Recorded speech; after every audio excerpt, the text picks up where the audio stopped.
Ngayon, gagawa naman ako ng sardinas kasi meron akong tamban. Tinanggal ko yung ulo tsaka buntot ng tamban, tapos binabad ko dito sa asin. Tapos nagdikdik ako ng, yan, tawag dyan, bawang. Tapos,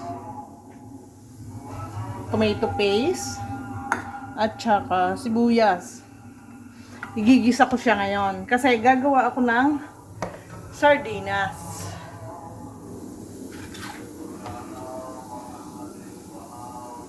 Yan. Dadamihan natin ng mantika kasi alam niyo na yung sardinas na nasa lata. Maraming mantika yun eh. O yan. Igisa natin dyan yung bawang tsaka sibuyas.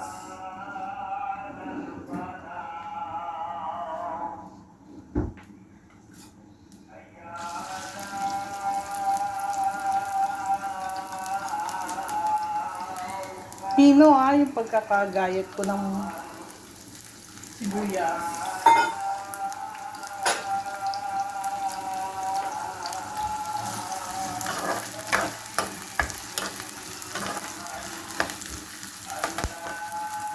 Tapos lagyan ko siya ng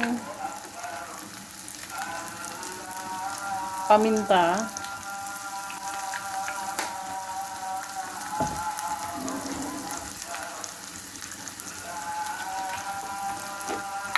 Konting chili powder.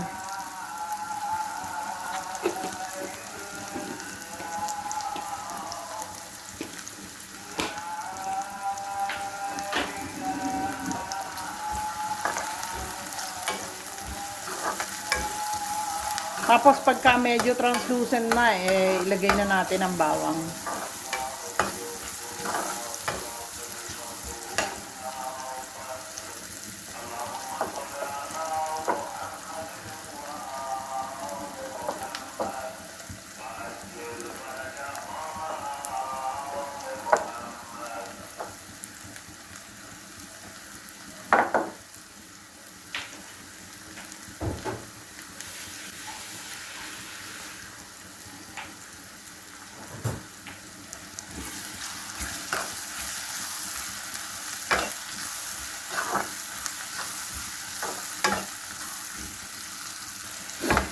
Yan. Pagka ganyan na, huwag natin susunugin yung bawang. Lagay na natin yung tomato paste.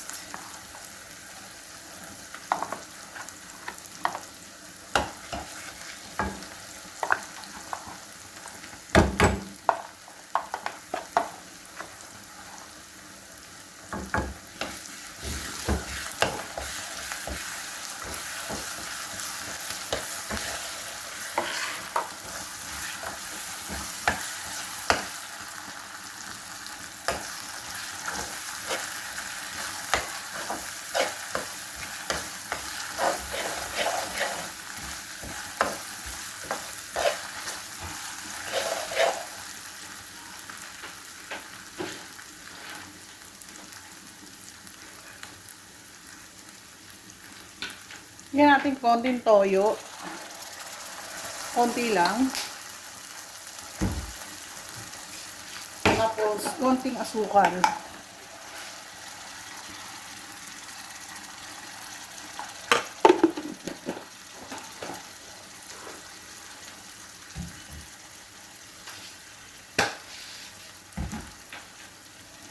Tapos, halu-haluin natin yan.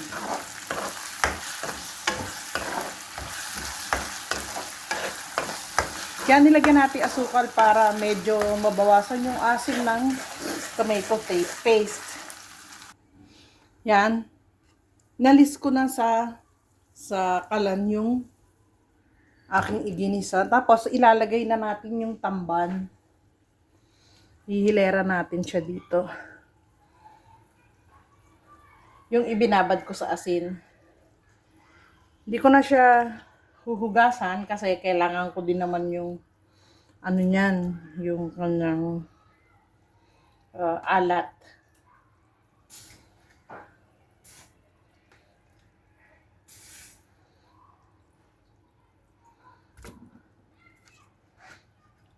Yan.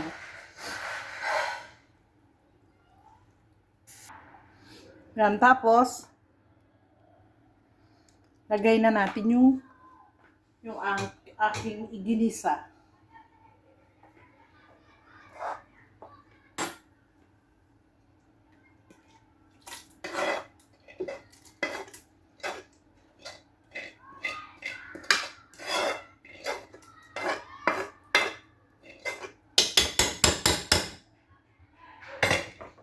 Tapos, lagyan natin siya ng tubig kasi kailangan yung isda ay naka-level sa tubig. Tapos, pakukuluan na natin yan. Ipe-pressure cooker natin ng at least half an hour. Okay? Sindihan natin to at ating i-pressure cooker ng half an hour.